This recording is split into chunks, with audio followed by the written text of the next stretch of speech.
por 30, no sé quiénes están muy familiarizados con este término, pero hoy vamos a hablar de las oportunidades que hay alrededor del 30 por 30. Sin duda, la crisis de la biodiversidad es tan relevante como la crisis climática y la crisis de la contaminación por plásticos. De hecho, están íntimamente relacionados y asimilarlo nos da oportunidades de buscar soluciones de forma integral para la restauración de ecosistemas y adoptar una nueva visión de liderazgo para acelerar un sistema económico basado en la conservación y la regeneración de los ecosistemas. Esto, sin duda, requiere un sentido de urgencia y una gran capacidad de articulación. Vamos a manejar el panel con preguntas. Voy a estar súper pendiente del tiempo porque son varios los panelistas y vamos a tener una sinergia también para interiorizar el mensaje que queremos dar en este panel. Entonces, empiezo con Patricia. Patricia, tú eres la gerente de un programa conjunto entre Rewild y Besos. ¿De dónde nace el 30%?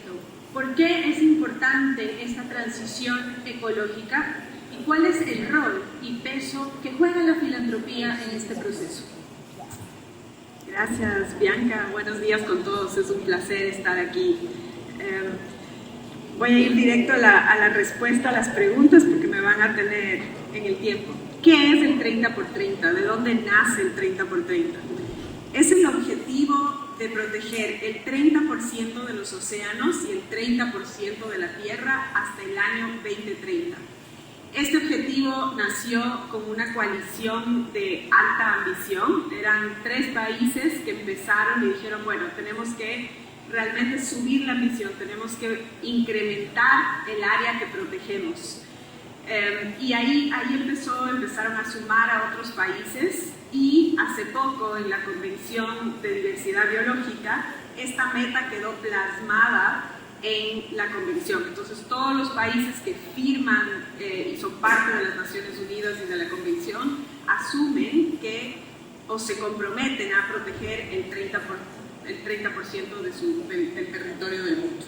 En algunos países como Panamá, por ejemplo, ya llegaron al 54% de protección del océano. Entonces, no todos los países tienen que proteger exactamente el 30%, van a haber unos que protegen más, otros un poco menos, pero es una ambición conjunta del mundo en que se promete a proteger. Esa protección puede ser diferente, en unos casos pueden ser áreas protegidas nacionales, en otros casos pueden ser territorios indígenas. Hay diferentes maneras de proteger el 30% del mundo y en eso estamos trabajando todos juntos. Necesitamos a gobiernos, a ONGs, a pueblos indígenas, a la ciudadanía, a la sociedad civil para que trabajen en conjunto hacia esa meta.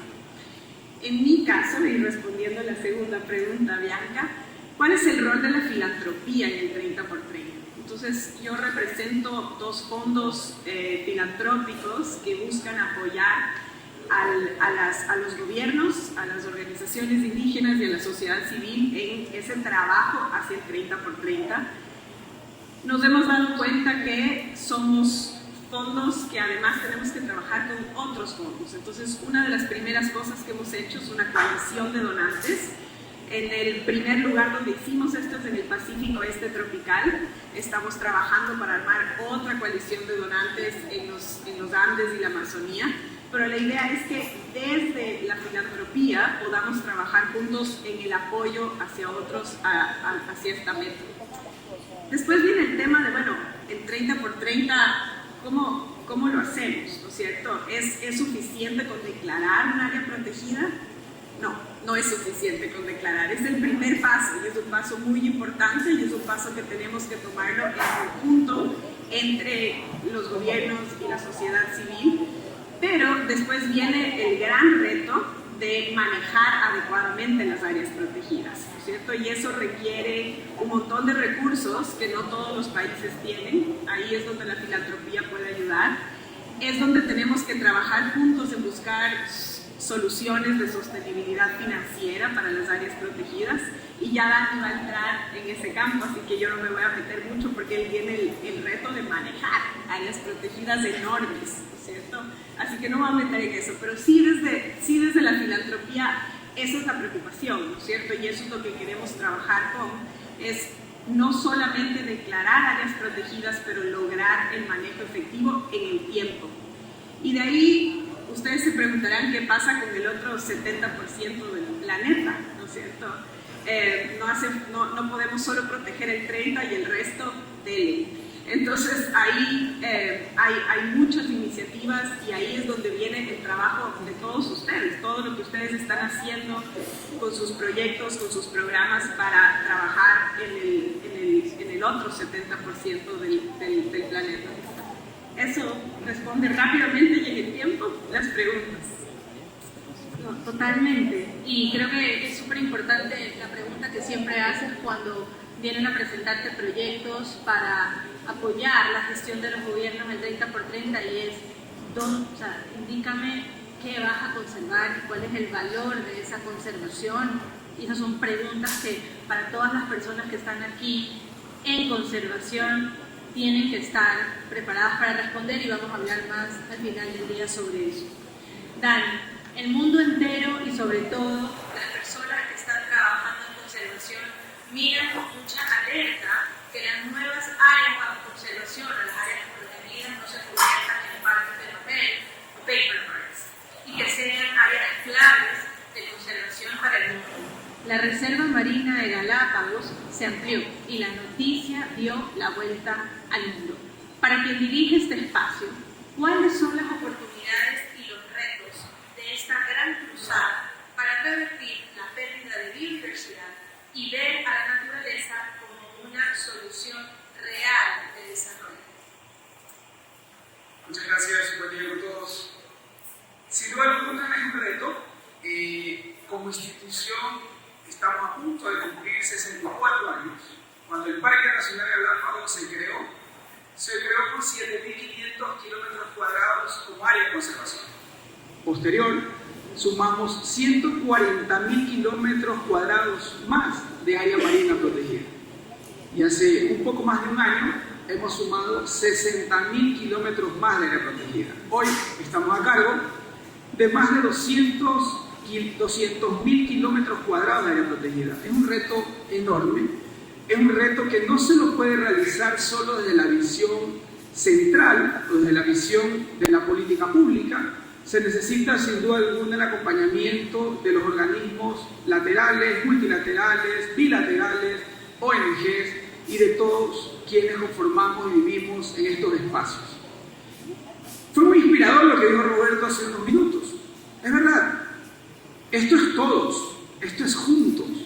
Galápagos somos todos. Teníamos un mensaje muy importante que decíamos hace un momento, todos por la conservación, todos para conservar Galápagos. Y eso es lo que ha pasado en Galápagos. Cuando hablábamos en el 92 que se crea la palabra desarrollo sostenible, muchos quienes llegamos a manejar áreas protegidas en el 2001 ya veníamos con el concepto de desarrollo sostenible. ¿Qué es el desarrollo sostenible? ¿Cómo llegamos al desarrollo sostenible? Y cuando empezamos a trabajar en Galápagos, a conocer Galápagos, nos dimos cuenta que Galápagos es el modelo de desarrollo sostenible. Aquí está conjugado el ámbito económico, social, ambiental, incluso el político. Y cualquier decisión de manejo que se tome en Galápagos requiere la articulación de todos los sectores. ¿Hacia dónde vamos ahora con la transición ecológica? ¿Cómo alcanzar esa transición ecológica? Galápagos ya viene en transición ecológica desde la creación mismo de la provincia.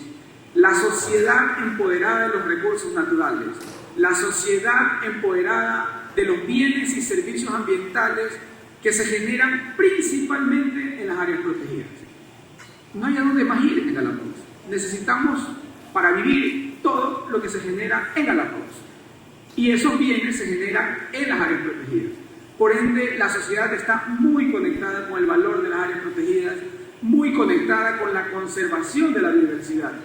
Por eso, hoy en día, nuestras decisiones, por ejemplo, de pesca, se las toma con el sector pesquero. Las decisiones con los guías se toman con el sector de guías. Ellos en una mesa, todos nosotros en una mesa, tomando decisiones. No quiere decir que siempre estamos de acuerdo. Estar en desacuerdo también es un acuerdo. No podemos estar de acuerdo en todo. pero sí hemos logrado tener esos puentes que nos permitan tomar decisiones que beneficien a la sociedad.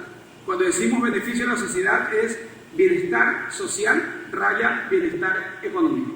Alcanzar al menos las necesidades básicas de satisfacción para las familias, sus hijos y sobre todo las siguientes generaciones que tienen que recibir un Galápagos como lo recibieron mis abuelos, mis padres, como lo recibo yo y como quiero que mis hijos lo tengan.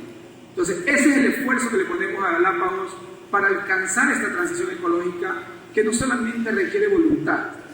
Hay una palabra que yo utilizo siempre: necesitamos tener pasión por Galápagos, entender que Galápagos es el principio y el fin para los galapagueños. Después de Galápagos no hay más, no tenemos a dónde ir. Tenemos que conservar Galápagos para nuestra sociedad, tenemos que conservar Galápagos para todos y sobre todo que este Galápagos lo puedan disfrutar cuando estemos celebrando los 20 años de Premios Verdes, igual como lo han visto ahora, o mejor.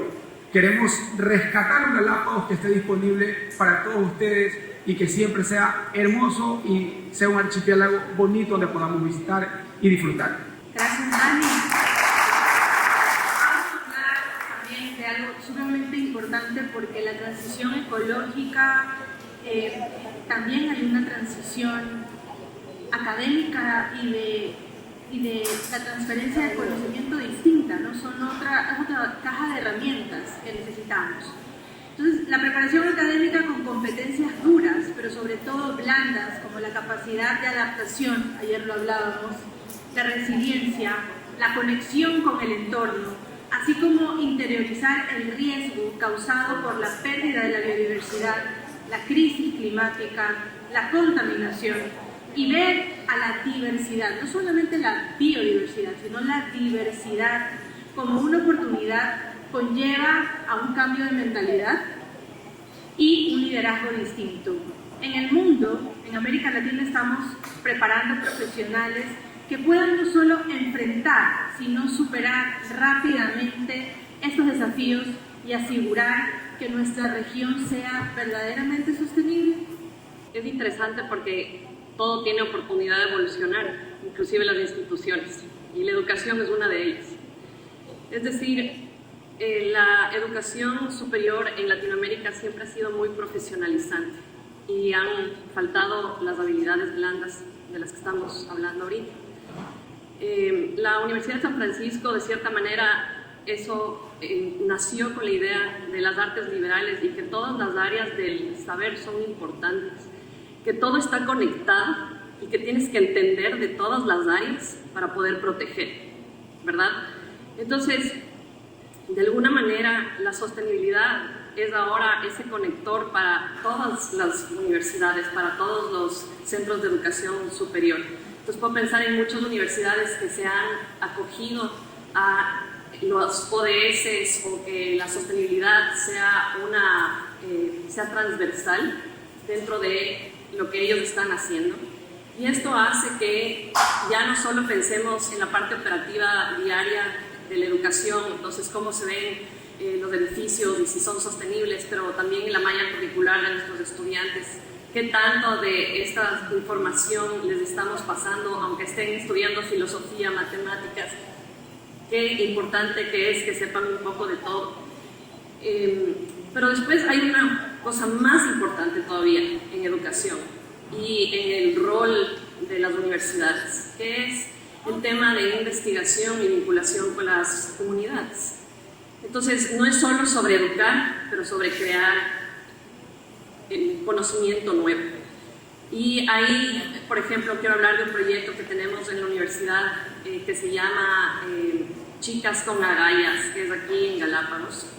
Y es para niñas pequeñas, para que ellas aprendan sobre STEM, sobre biodiversidad, sobre lo que está pasando en los mares, y que después cuando crezcan quieran ser científicas y regresen acá a Galápagos y que protejan y creen conocimiento desde aquí, desde el Ecuador.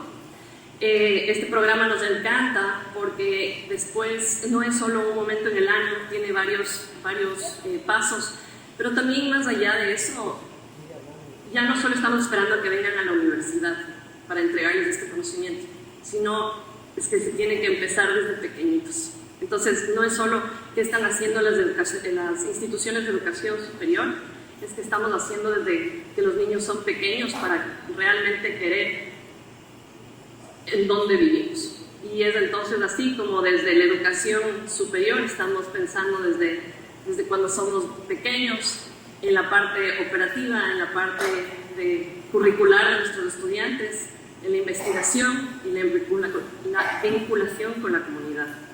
Gracias. Kelly, la data, el conocimiento científico es clave y disponibilizarlo es una gran relevancia, ¿no? De hecho, estamos en un proceso de trabajar en una nueva área protegida y hay mucha data, pero está como muy aislada, ¿no? Está como en silos, no está tan disponible. ¿De qué manera la ciencia es un factor clave para determinar esa relevancia y el impacto del esfuerzo de estas nuevas áreas de conservación? UNC, which is University of North Carolina at Chapel Hill, has a wonderful partnership for over 10 years with Universidad San Francisco de Quito. And together we have created the Galapagos Science Center, which is on San Cristobal Island. And we really focus on research, but also on education and community outreach. And we feel like those three together are what's going to really help conserve not only the Galapagos, but other similarly challenged island ecosystems. And I just want to share a couple examples of what we're doing in all three of those areas to help highlight how then that helps conservation efforts through science and data. So during the pandemic, as many of you realize, tourism basically completely shut down in the Galapagos, and we recognized that the people of Galapagos needed another way to earn some income and be sustainable. So we started a project called Barcode Galapagos, which was a way to train around 80 local people, whether they're fishermen or guides that had lost their means to work. And we trained them in using science and technology, so using mini ions out in the field to collect genetic material from plants and animals, that they were then able to come back to our microbiology and genetics lab, and we taught them how to do some science for the first time. And then we're able to preserve those samples for the future in our biobank, which is the first ever biobank that's being created in the Galapagos. The biobank is part of a network of 7 biobanks across Ecuador, so we're really looking to preserve genetic material. And why that's important is a few things. One, we want to create a baseline of plants and animals, genetic material, so that when, say, there's an invasive species potentially coming in on a boat, instead of having to take that sample and send it back to mainland and take the time to do that, they'll be able to immediately identify which plant this is and is it invasive or not, and make decisions accordingly. And then also with the biobank over time, the hope is that we can understand adaptations that different organisms have to climate change. How can we make the right policy decisions to then preserve those species? And also, we want to share this information with others so that we don't have to continue to sample the same animals and plants all the time. We'll have that record already for everyone to use. Additionally, we're really excited because we have a new partnership with a company that's in the data analytics and software space called SAS. I don't know if anyone's heard of SAS. They claim they're the most famous and successful company no one's ever heard of, which I think is true. But they work with about 98% of Fortune 500 companies doing data analytics and software. And they happen to be based on the back door of where I'm located in North Carolina. And so we're working with them. They have a branch called Data for Good. And I pitched them a few projects that we're doing here in Galapagos, and they assembled global teams to help us better understand the data that we've been collecting for many years and look at it in a new way, to overlay other data sets, to help with visualization tools, and to come up with ideas so that we could involve citizen science more in the local community in basically getting involved in the science. And so we have 3 great examples of that. One is a hammerhead shark project by Dr. Alex Hearn, our GSC researcher. He's been looking for many years and collecting data on hammerhead shark migratory patterns. Some of that research has helped to policy decisions to expand the Galapagos Marine Reserve, which has been wonderful. But he has a lot of data that he doesn't understand. Why are they moving around at nighttime away from Darwin and Wolf? And he hasn't been able to really get a grasp into the details of the data. And so the team at SAS has been able to help them understand, is it due to lunar cycles? Is it due to rising ocean temperatures? What are those things? So that's been really exciting. Another one has to do with phytoplankton. So a researcher from the University of North Carolina, Adrian Marchetti, has been collecting information about phytoplankton, which is at the base of the food chain and necessary for all other life in the ocean to survive, and understanding and predicting what is happening with phytoplankton over time due to rising ocean temperatures. And based on that knowledge, how can we then help inform policy decisions to protect their existence? And the last one that I think is super exciting is researchers from the Galapagos Science Center, Juan Pablo Muñoz and Daniela Alarcón, have been collecting photos of sea turtles for many, many years. They had hundreds of thousands of photos of sea turtles, which have unique identifying marks like a fingerprint on their face. And SAS has helped us develop an app. So we now have an app that is able to look at 2 photos of sea turtles and use citizen science in the local community and hopefully broader communities to say, yes, this is a match, no, this isn't a match, and be able to then start understanding and train the system so that in time, anyone from all over the world will be able to upload their own pictures of sea turtles, and they can understand where are these turtles moving, what's their migratory patterns, and again, help with protecting these important pathways that they travel through.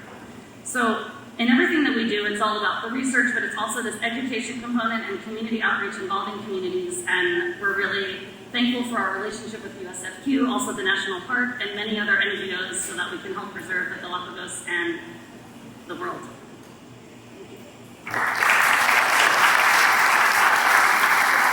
Creo que Dani fue bastante inspirador en su respuesta y seguramente optimista. La realidad es que en el día a día también, cada vez que hay un anuncio de una nueva área protegida o que se espera que va a haber un área protegida, la primera reacción es oposición. Para el sector de conservación siempre es una buena noticia, pero para el sector productivo, sobre todo, la primera reacción es no quiero cambios. Sé que las condiciones climáticas van a dañar mi negocio, cada vez lo controlo menos, sé que cada vez hay menos recursos disponibles, pero no quiero cambiar. ¿Por qué pasa eso? Entonces quisiera la perspectiva de ustedes desde el ámbito, desde la educación, por ejemplo, desde la ciencia, desde la parte de territorio en lo social, y también es desde los incentivos o desde los recursos, cómo la filantropía también apoya o ve esa aceptación, cómo esa transición de cambio a decir, cómo la conservación no es una camisa de fuerzas ahora, sino que más bien esa transición ecológica es una transición económica de oportunidades en el largo plazo. Por ahí vamos a ir en la conversación. Tal vez, Dani, empiezo contigo y de ahí podemos... Sí, definitivamente el concepto de conservar áreas protegidas ha evolucionado muchísimo. Hace no menos de 20 años hablábamos de preservar recursos naturales. Preservar es un concepto de poner todo debajo de algo, conservarlo, que nadie lo topa, nadie lo mire. Hoy conservamos, hacemos manejo, se permite el uso, se permite acceder a los recursos naturales con planes de manejo, con orden, con una guía. Pero los cambios siempre van a generar esta reacción posiblemente no positiva de todos los sectores. Pero es un proceso. En el 98, cuando se creó la Reserva Marina de Galápagos, todo el mundo estuvo en desacuerdo posiblemente. Hablo sobre todo los usuarios externos a Galápagos. Pero hoy en día son ellos quienes tienen los mayores beneficios de la Reserva Marina. Va a pasar con hermandad, va a pasar con áreas protegidas en el mundo. Hay un rechazo por creer que la autoridad no les va a permitir hacer nada. Pero el concepto ha evolucionado muchísimo. Hoy en día se permite el uso y sobre todo se garantiza que esos servicios estén disponibles para todos con un manejo adecuado. Sí, de acuerdo, ha cambiado mucho el mundo, ¿no? No es crear áreas protegidas que son casi que militarizadas, nadie toca, nadie ve, nadie puede. Realmente el concepto de área protegida ha cambiado muchísimo. Tienes diferentes maneras de manejar un área protegida, desde la autoridad hasta conceptos de comanejo, donde la autoridad le delega el manejo de las áreas a ONGs, grupos de la sociedad civil, indígenas. Hay muchas maneras de manejar un área protegida. De ahí yo quisiera hablar un poco sobre la manera que declaras un área protegida, y creo que eso habla mucho de, generalmente hay un grupo que no quiere el área protegida, que siente que sus intereses van a estar atacados, o de alguna manera sus intereses van a estar en riesgo por el área protegida. Y creo que si es que se logra trabajar con los grupos que usan y que se benefician del área protegida en el proceso de declaratoria, eso cambia mucho la manera que luego se maneja el área protegida. Y eso es difícil, ¿no? No se puede hacer en todos los casos, creo que es lo que buscas. Y hay maneras que después en el plan de manejo puedes ir integrando esas maneras de uso sostenible. Entonces creo que si hay como dos mensajes, el uno es cómo declaras, ese proceso de declaratoria, qué tanto puedes involucrar a los actores en el proceso de declaratoria. Creo que en Hermandad es un ejemplo muy bueno de cómo hicieron eso. Y hay otros ejemplos en el mundo no tan buenos, ¿no es cierto?, de cómo se logra eso. Y después hay problemas en el manejo que se desprenden de ese proceso. Roberto hablaba que necesitamos trabajar juntos, ¿no es cierto? Y para trabajar juntos tenemos que confiar el uno en el otro. Es muy difícil trabajar sin confianza. Creo que la base de la colaboración es la confianza, y el proceso de declaratoria debería ser un proceso donde construyes confianza con los otros. Y eso te permite un manejo mucho más avanzado del área. Necesitas recursos, muchas veces declaras un área y después no tienes recursos para implementar los compromisos a los que te comprometiste, y rompes esa relación de confianza. Entonces, si tienes una declaratoria adecuada, si tienes recursos para implementar los compromisos adquiridos, creo que empiezas bastante bien en ese camino hacia el 30x30. Todos estamos de acuerdo que aquí hay un par de cosas súper importantes y clave, que es que haya coideación, es decir, que todos los stakeholders, los interesados, estén involucrados en la creación, o por lo menos en el proceso de pensar en cómo se va a dar estos espacios, ¿verdad? Y el otro es educación continua, ¿verdad? Porque el cambio da miedo, y da miedo porque no sabes lo que va a pasar. Y entonces, cuando pasamos por un proceso educativo, es justamente enseñar qué es lo que se viene. Y a eso le voy a tener mucho menos miedo.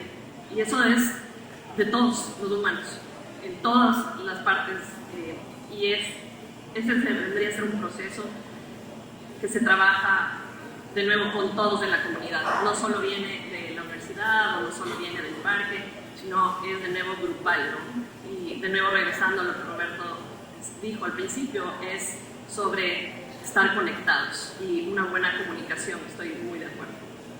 I agree with everything everyone said. I think the key here that I was going to add is trust is always at the foundation, and I think that that's one of the reasons we found it really important to have a physical presence in Galapagos and stay here with the staff and work with the local community and continue to build that trust and share the different research we're doing with local communities so that they can understand what we're doing, and it's not just that we're coming in, doing research and leaving and not doing things with the community. So I think trust is very important. Inclusion, so having the right people at the table to be able to feel like their voices are heard, and then education. So those three things together, I think, are the key. Buenísimo, definitivamente el rol de trabajar en conjunto, las áreas protegidas más exitosas son las que vienen desde la aceptación de territorio con la voluntad política hacia el más alto nivel hasta que se declara.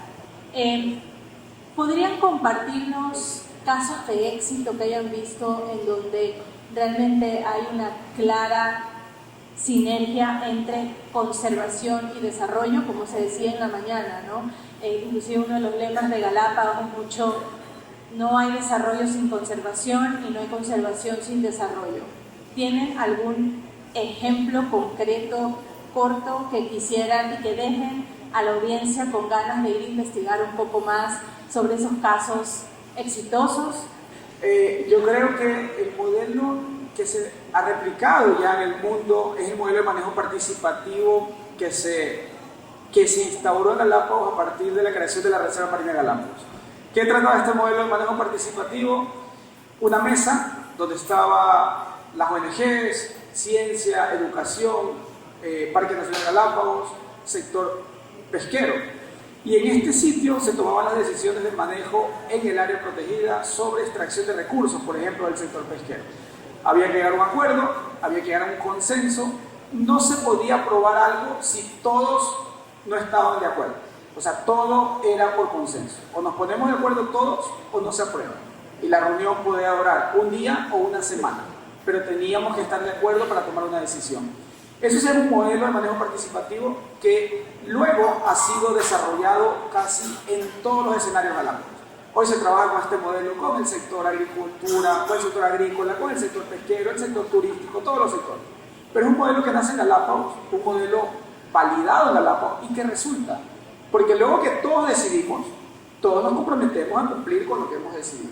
No hay una imposición y creo que es un modelo que funciona muy bien en áreas protegidas, sobre todo cuando hay usuarios, comunidades que necesitan recursos de esas áreas protegidas. Es un modelo muy validado y muy positivo. Yo diría, no voy a nombrar como un sitio en particular, pero más bien como cuáles son los factores de éxito. O sea, ¿qué te lleva a los factores de éxito? Entonces, el uno sería una declaratoria consensuada. A veces no se puede consensuar con todo el mundo, pero al menos hacer un esfuerzo de una declaratoria consensuada. Y después el manejo participativo de uno de los ejemplos es el de Galápagos.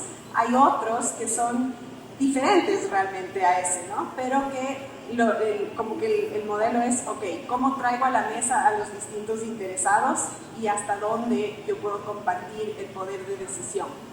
Y ahí hay un balance que no siempre es fácil. No siempre es fácil hasta dónde compartes y cómo.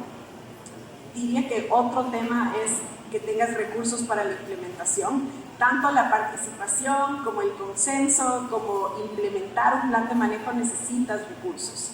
¿Cómo haces? Esos recursos pueden venir del gobierno, pueden venir de la filantropía, pueden venir de distintas soluciones financieras que hoy en el mundo hay varias, ¿no es cierto? Tenemos canjes de deuda, tenemos reestructuraciones, tenemos fondos grandes ambientales que tienen este famoso Project for Financial Permanence. Son como diferentes mecanismos donde tienes un impuesto, una tasa de entrada, pero sin recursos no hay manejo, ¿no? El manejo, proteger el 30% del mundo tiene un precio y ese precio no se hace gratis, ¿no es cierto? No se hace con buenas intenciones, no se hace con confianza, necesitas recursos.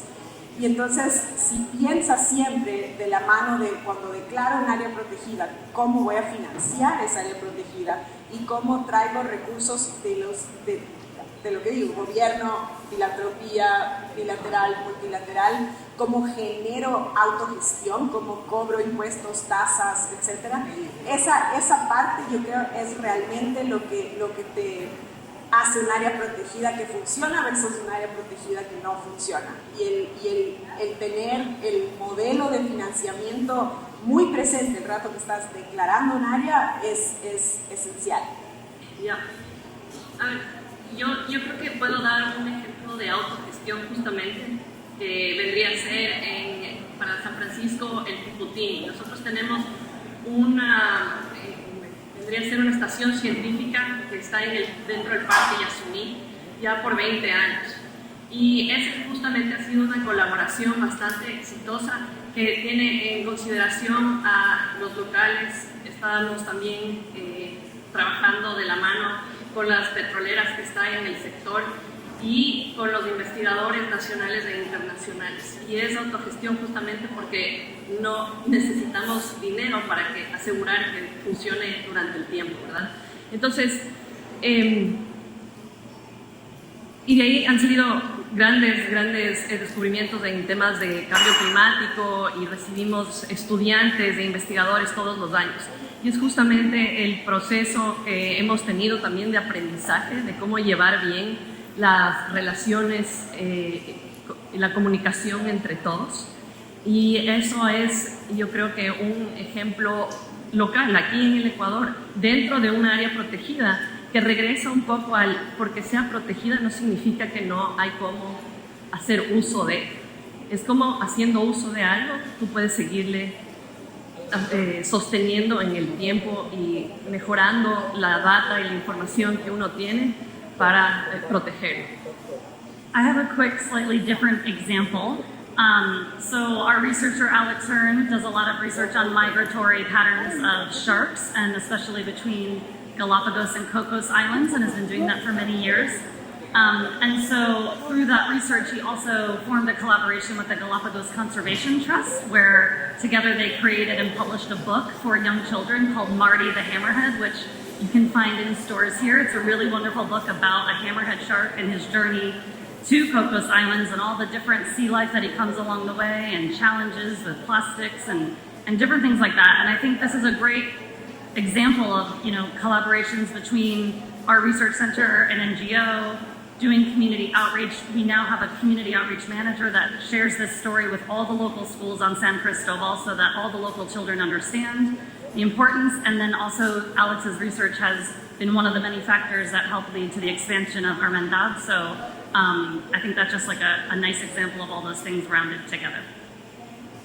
Muchísimas gracias, me encantaría seguir haciendo preguntas, pero ya estamos sobre el tiempo. Creo que no es casualidad que este panel con el 30 por 30 hayamos ya empezado después de las hermosas palabras y charla tan inspiradoras de Roberto, porque llegar a un 30% del planeta total bajo conservación no es tarea fácil, pero tampoco es utopía y lo necesitamos.